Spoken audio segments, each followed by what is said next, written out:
Olá, estimados irmãos, vamos em nome do nosso amado Salvador Jesus e com o auxílio do Santo e Bom Espírito, vamos estudar ou continuar estudando a nossa lição, o Ministério Celestial Ofuscado. Vamos estudar segunda-feira, o segundo tópico, com o título O Carneiro e o Bode. Pergunta A. O que o carneiro simboliza e como essa profecia se cumpriu? Daniel 8, versículo 3. E versículo 4 e também o 20. Diz assim: E levantei meus olhos e vi, e eis que um carneiro estava diante do rio, o qual tinha duas pontas. E as duas pontas eram altas, mas uma era mais alta do que a outra, e a mais alta subiu por último. Vi que o carneiro dava amarradas para o ocidente, e para o norte, e para o meio-dia. E animal algum podia parar diante dele, nem havia quem pudesse livrar-se da sua mão. E ele fazia conforme a sua vontade e se engrandecia.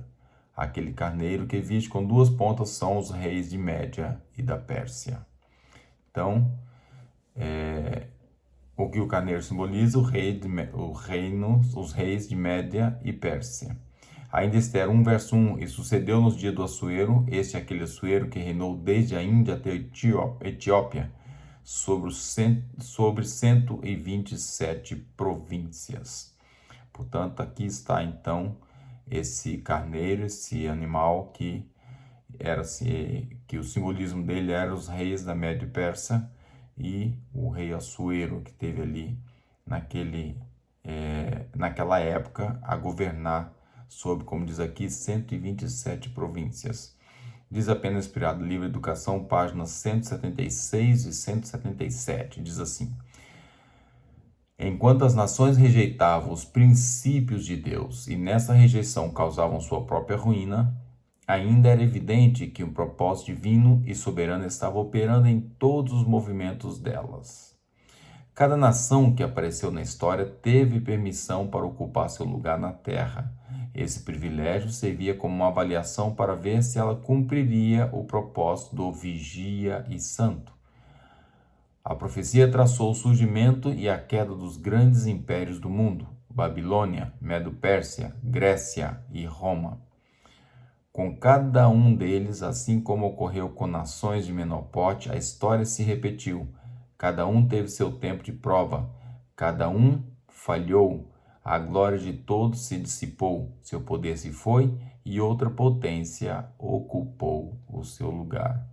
Então nós vemos aqui que o simbolismo era os reinos poderosos, o reino poderoso daquela terra, e realmente se cumpriu a profecia que era o reino, Deus dava tempo e as pessoas, o reinado, as nações não aproveitavam e falhava, e Deus fazia com que aquilo se dissipava, tirava-lhe o poder. O que o grande bode simboliza e como a cena descrita se cumpriu. Então vamos ver agora sobre o bode. Daniel 8, versículos 5 a 8, também o 21 e o 22. E estando eu considerando, eis que um bode vinha do ocidente sobre toda a terra, mas sem tocar no chão. E aquele bode tinha uma ponta notável entre os olhos. E dirigiu-se ao carneiro que tinha as duas pontas, da qual tinha visto diante do rio, e correu contra ele com todo o ímpeto da sua força. E o vi chegar perto do carneiro, irritar-se contra ele, e feriu o carneiro e lhe quebrou as duas pontas, pois não havia força no carneiro para parar diante dele. E o lançou por terra e o pisou aos pés. Não houve quem pudesse livrar o carneiro da sua mão. E o bode se engrandeceu em grande maneira, mas estando na sua maior força, aquela grande ponta foi quebrada. E subiram no seu lugar 4 também notáveis para os 4 ventos do céu. Mas o bode peludo é o rei da Grécia, e a ponta grande que tinha entre os olhos é o rei primeiro. O ter sido quebrada, levantando-se 4 em lugar dela, significava que 4 reinos levantarão da mesma nação, mas não com a força dela. Então vemos aqui o que o grande bode simbolizava e como a cena descrita cumpriu. Da mesma forma, Vamos completar com a pena inspirada nos comentários. Christian Temperance and Bíblia e Higiene, página 29, diz: para Alexandre, foi muito mais fácil conquistar reinos do que controlar o próprio espírito. Depois de subjugar nações, esse assim chamado grande homem caiu devido à transigência com o apetite, uma vítima da intemperança. Então sabemos como morreu o Alexandre, e aqui o simbolismo desse bode era o reino dele, e a cena descrita realmente, como está escrito, se cumpriu, e após ele cair, se levantou mais 4 reinos. Embora a Bíblia relate com precisão infalível a história dos impérios mundiais, que palavras de Cristo devemos ter em mente? Registrada por João, no capítulo 18, versículo 36, diz: respondeu Jesus: o meu reino não é deste mundo. Se o meu reino fosse deste mundo, lutariam os meus servos para que eu não fosse entregue aos judeus. Mas agora o meu reino não é aqui. Vamos ver a pena inspirada no livro Educação, página 269. É o contato inicial e a familiaridade que despertam a simpatia, e a simpatia é a fonte do ministério eficaz.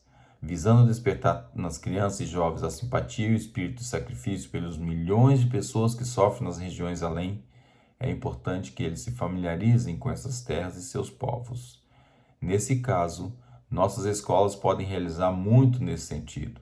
Em vez de se deterem nas façanhas dos Alexandres e Napoleões da história, que os alunos estudem a vida de homens como o apóstolo Paulo e Martinho Lutero, Moffat, Livingstone e Carey, e leiam sobre o atual desdobramento da história diária do esforço missionário. Em vez de sobrecarregarem a mente com uma série de nomes e teorias que não têm influência sobre a vida e nos quais raramente pensam quando estão fora da sala de aula, que os alunos estudem todas as terras à luz do esforço missionário e se familiarizem com o povo de cada um e com suas necessidades. Então a pergunta C, ela traz um aspecto interessante. Apesar dos reinos, grandes homens, grandes reinos que foram permitidos por Deus existirem, dada a oportunidade, e acabaram por não querer aceitar, e assim acabaram sendo subjugados, acabaram caindo, vem fechando essa nota como um fator interessante. A Bíblia relata com precisão infalível a história desses impérios, mas qual foi a palavra de Cristo? O meu reino não é deste mundo. O seu reino, o meu reino, não é deste mundo. O nosso reino é onde? O nosso reino é no céu. Somos aqui apenas estrangeiros.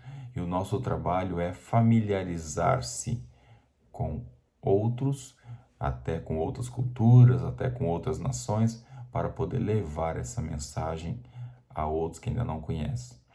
Lembrando da palavra de Jesus: ide por todo mundo e pregar o evangelho a toda criatura, e depois o evangelho do reino será pregado, e assim que isso acontecesse, qual era a promessa?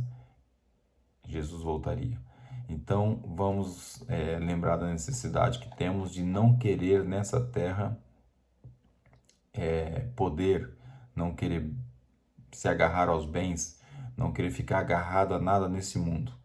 Podemos sim ter uma vida orientada, uma vida o mais conforto possível, não é errado, desde que não nos apeguemos a isso e o nosso foco esteja nas mansões celestial, que é o que aqui vem trazendo para nós esse segundo tópico. Apesar do título ser o carneiro e o bode, são duas potências, são várias potências, não duas, né? Mas são potências mundiais que existiram, mas que para nós não significa grande coisa. Significa para nós o fato de nós sermos